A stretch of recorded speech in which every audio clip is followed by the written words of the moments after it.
My name is Andrew Calder. I'm a paranormal researcher, also an ordained Episcopal priest / exorcist. My name is John Zaffis, a paranormal investigator in demonology.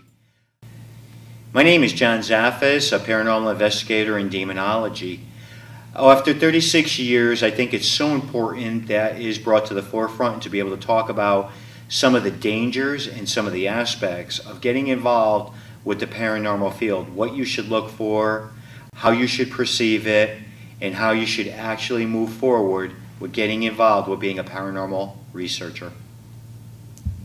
And we'll do Andrew. Anytime.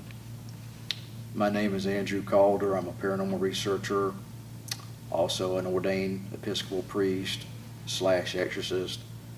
The dangers in this field is that it's so hot right now. It's such a hot field to get into, but there are so many inherent dangers for especially young people getting involved in this field. They really need to think twice why they want to get into this. We work with people all the time that go out just for one time wanting to investigate a cemetery or some old hospital or something of that nature. They wind up bringing something home that they're going to deal with for possibly the rest of their life, unfortunately.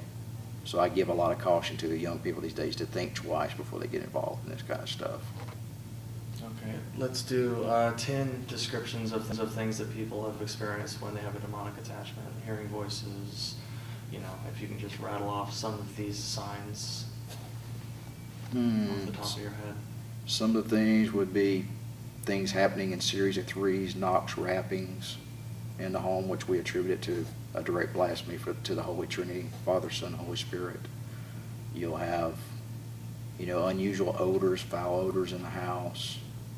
One of the most common characteristics is they'll experience what we term phantomania, or night paralysis, where they feel like something's holding them down in the bed.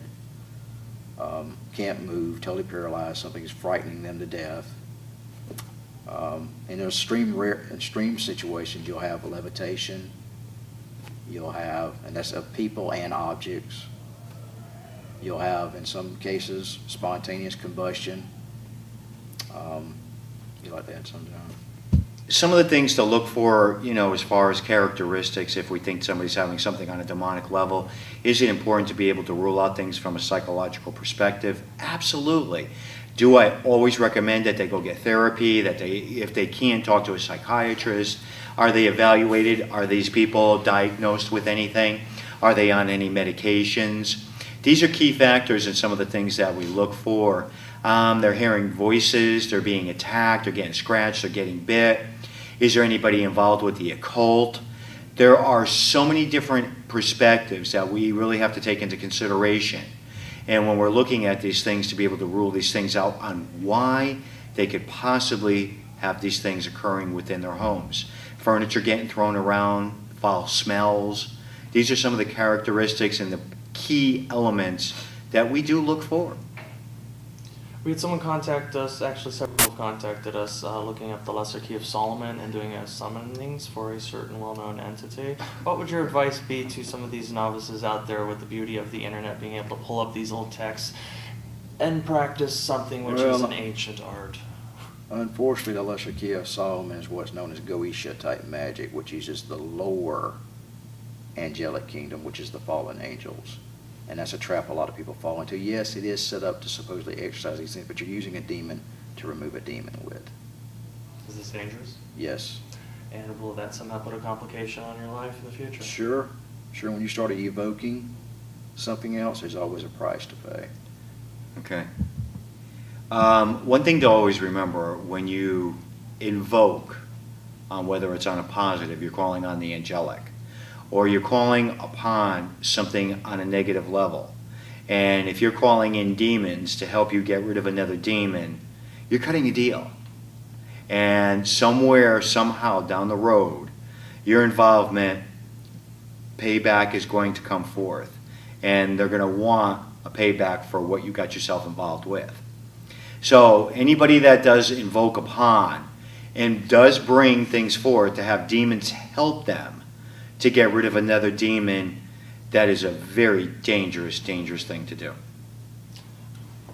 My name's Andrew Calder. I'm an ordained priest exorcist, and I work with children, adults all the time that get involved in playing around with Ouija boards.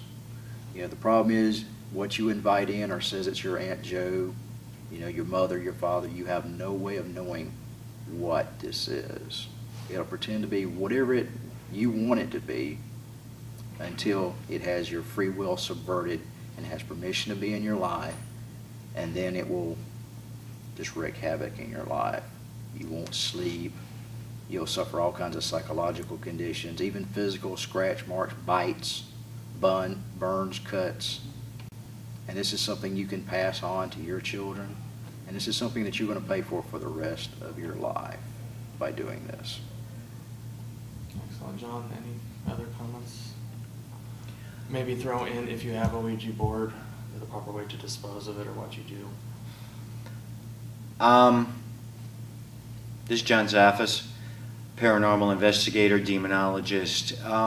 We must be very cautious when dealing with anything, especially a Ouija board. Now, does everybody always have a bad experience with the Ouija board? No. We deal with the people that do, have opened up those doors and had spirit connect with them. You have to be very careful.